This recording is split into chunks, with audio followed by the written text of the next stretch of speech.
Well, hello and welcome back to Ravenwood Acres. And today I'm just going to do a October 2021 homestead update. And yes, I am back on the homestead from South Korea. I've been here for a couple weeks. Only got a few days left before I got to get back on a plane and go back. I'm just going to quickly kind of cover some of the things that I've been doing when I'm home, kind of where we're at, what our plan is to deal with this, my time away. It's going to be about a year and a half before I'm completely done with my service in the Army and retired and be able to dedicate more time, still be part-time homesteader, at least for a few more years past then.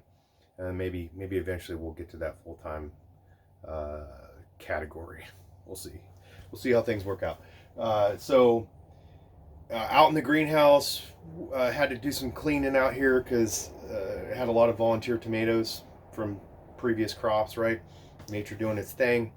And did an upgrade to the quail, or sorry, not quail. We used to have quail in here, right? The rabbit hutch, which is just a pet rabbit. It's a kind of an expensive fertilized producer. But we basically modified. We put a tube through to an outside hutch so it can go in and out, because we were moving this hutch out of here in the summertime to so that it wasn't get too hot, and then back in during the winter. Now it can just go in between. We have a tray down below that catches most of the droppings, and then if when we do clean out with the straw and stuff like that, that goes all into there, and then that sits in there for a while, and then once that's full, we take it out and put it where it's needed, right? Neat little system. The irrigation system needs some attention here, but I'm not going to work on that until spring, which is the next time I'm going to be back on the property. So my main focus has been on winterization of things. We did lose a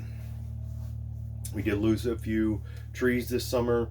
It was a record dry and hot summer for the Pacific Northwest as a region, and then here in Southwest Washington, I think we had days nearly at 110, which is I don't even know if that's ever happened. It's not very common here.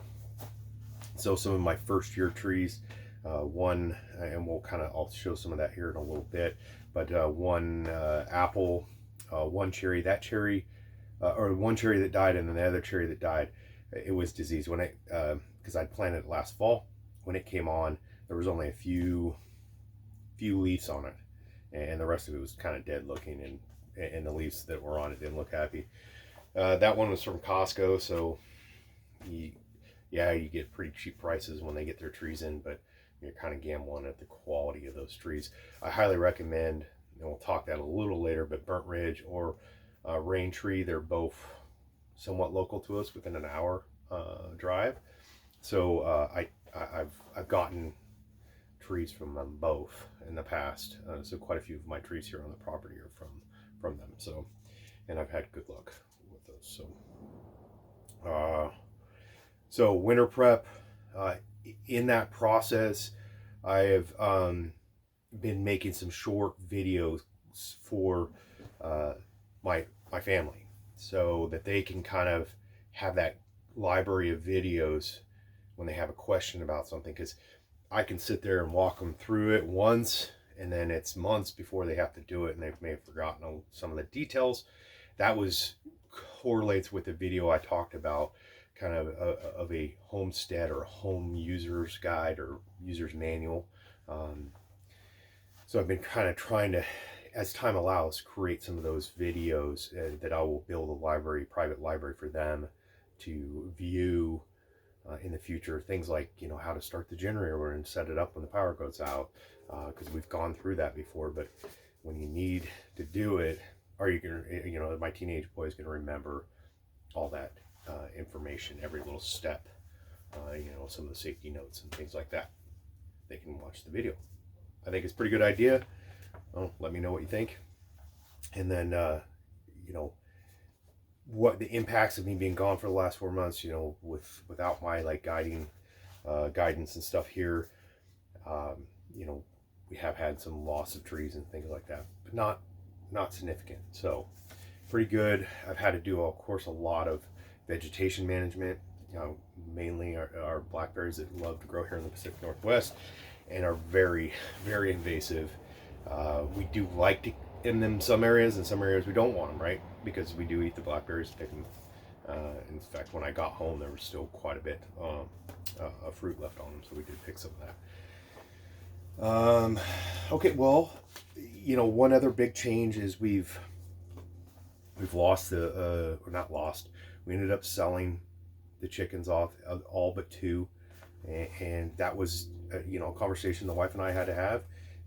Something had to give. You had to give a little,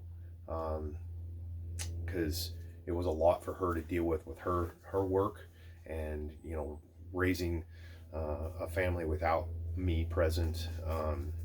Between the dogs and the rabbit and the pigs, and just it's a lot of stuff, and property, right?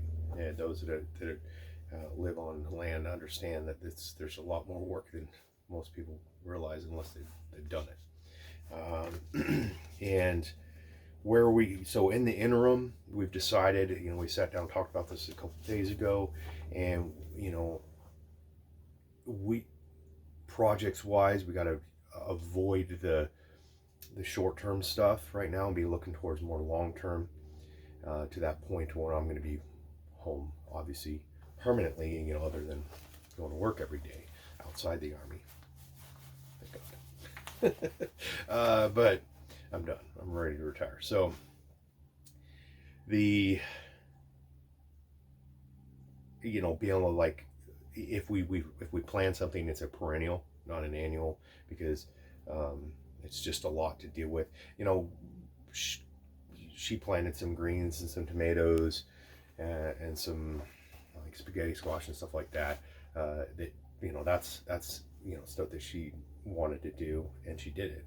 And had some success with it. Well, the real point is we need to work on what is our long-term goals past, meaning what is the next 3 years? What do we want to be doing here? So in the interim, when I'm home on vacation leave time, that what do I work on to get us to there, instead of we're not going to be focusing on annual type things or short-term type stuff, more infrastructure. And if we put something in the ground, it's a perennial, not an annual crop of some nature. So trees, shrubs, berries, things like that, not annual crops, because it requires a lot of attention and time that it's not really available for when I'm not around to help out with that. So and then our goals are goats is a item, or an animal that we need here to help give us some time back. And I know a lot of people are going to tell you, hey, goats are a lot of work, they can be troublesome, and I'm very, very familiar. I've never owned goats, but my wife has, and when she grew up, and then I know other people that have. So I understand the impacts of that, but the amount of work I've got to put in to try to keep the vegetation down in the areas that I want it down, goats are going to help me with that. We'll create a permanent structure and pen basically for them, and then use electro netting to move them around the property to where we need them, when we need them, to help control vegetation. We can start, we want to start farrowing hogs, the coonies, and we can also rotate the coonies to help with grazing too, especially once we get, a lot of the blackberries and stuff removed from an area and get grasses growing there. The goats can come in and remove the blackberries, and the pigs can come in and help control the grasses. Hi, pup. My dog's here. He's saying hello.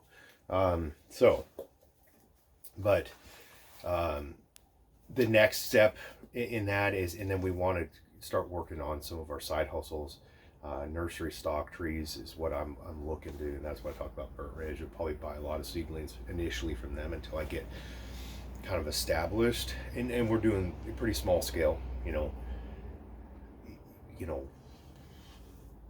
200 300 trees a year or something like that, nothing massive, but and then probably start to build as we not selling seedlings but selling uh, 3 to 5 year old trees. So that's a long-term thing, but I got to build the beds to put them in, because that's how I want to grow them. And then maybe eventually I start using the greenhouse to just start my own seeds, grow from seed and work up.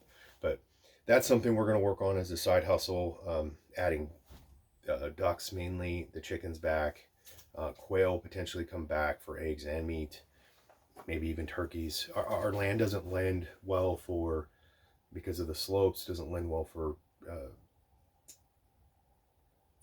chicken tractors, that type of thing, because it'd be a lot of work. We could probably do it. We'd have to spend a lot of money. I don't know. It would take a long time to recoup that investment. Some sort of system where the cranks and pulleys or something to move the chicken tractors up and down slopes. It would, or maybe a four-wheeler or something like that. It would be complicated and expensive, and I just don't see the value in it. We can buy local free-ranged chicken, broilers, and support a local farmer. So that's kind of where we're at with that. I think I've covered most everything. Like I said, just working towards those future projects. Yeah, we'll look at my notes there. we'll be there soon enough, and I appreciate all the support of this channel, and continued support. Also, just remember, you can always follow me and interact more with me. If you don't want to interact with here on YouTube, you can do so over on Odyssey, MeWe, Float. Don't have a Telegram yet. Maybe that's the next, and websites potentially coming in the future. And then if I have associate links, Amazon associate links, a lot of times in the comments down below. So if you do your shopping through that link, it throws a few pennies our way. All support is appreciated. Thanks for watching, and have a great day.